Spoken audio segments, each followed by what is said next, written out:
incarcéré durant 4 mois après la violente rixe à laquelle il a pris part le 26 novembre 2022 dans une discothèque. Le rappeur Kobalade, dont le contrôle judiciaire venait d'être partiellement levé, a été renvoyé en correctionnel dans cette affaire.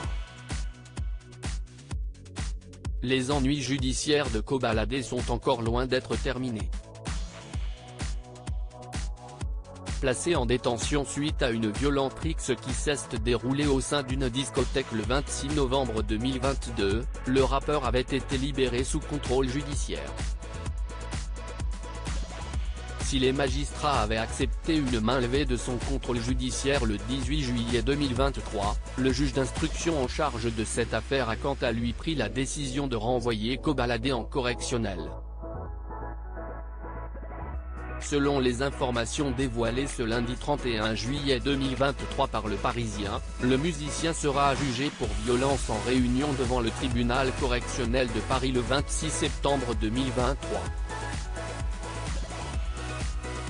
Le juge d'instruction a justifié sa décision en déclarant que le rappeur et ses amis scènes sont pris de manière gratuite et indifférenciée aux employés et aux clients de la discothèque en les agressant soit à main nue, soit à l'aide d'une bouteille. Pour rappel, Kobalade se trouvait au sein du carré VIP de la discothèque The Key durant cette fameuse soirée du 26 novembre 2022. Ce soir-là, le groupe consomme plusieurs coupes de champagne. Si la soirée semblait parfaitement se dérouler, les événements ont commencé à dégénérer vers 5h30 du matin, comme l'ont montré les images des caméras de vidéosurveillance présentes dans la discothèque. C'est à ce moment-là qu'une altercation au motif flou s'est produite sur la piste de danse, et que les premiers coups ont été échangés.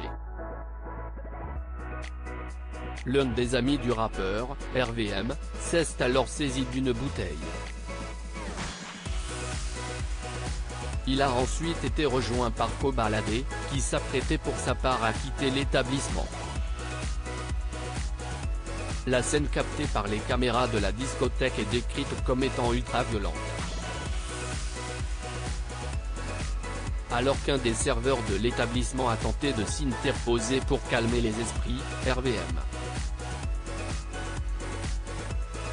lui a porté un violent coup sur la tête. La victime est ensuite tombée au sol après une balayette assénée par Kobalade. Une fois par terre, elle a reçu plusieurs violents coups de pied. De son côté, l'organisateur de la soirée a affirmé avoir été frappé à plusieurs reprises par le rappeur armé d'une bouteille. Si le jeune artiste de 23 ans a reconnu avoir porté des coups de poing, il nie en revanche s'être servi d'une bouteille. Une seconde altercation est ensuite survenue devant l'établissement, après que Kobalade et ses amis en ont été expulsés par les videurs. Celle-ci a été filmée par des passants, et largement diffusée sur les réseaux sociaux. On a vraiment fait n'importe quoi. Si Est allait beaucoup trop loin, on aurait pu éviter tout ça, aujourd'hui je regrette, a reconnu le rappeur. Par le passé, Kobalade avait déjà suscité la polémique en raison de ses propos jugés homophobes.